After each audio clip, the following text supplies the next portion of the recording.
Ang estimate ng ating mga scientifico ay sabi nila mababawasan ng up to 60% ang pagbaha kung ito ay maging maayos na.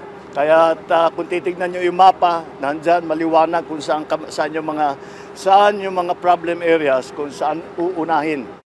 Mas praktikal at mabilis na hakbang upang pigilan o iwasan ang pagbaha ang susubukan ngayon ng pamahalaan. Dahil napag-aralan namin ng mabuti at malaking bahagi sa flooding ay ang siltation. Masyado nang mababaw yung ating mga spillway. Pangalawa ay ang basura na nagkukumpol-kumpol para hindi na nga makadaan.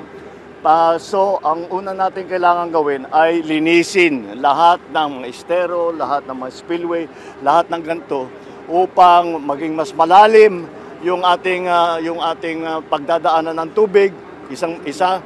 Pangalawa, para maayos natin at maging mas maganda ang pagtakbo ng tubig para hindi nga maiwan ang lupa na nanggagaling sa taas, yung ibig nagsisiltation. Hindi ito maaring gawin na minsan lang. Ito ay patuloy nating gagawin, hindi natin titigilan ito.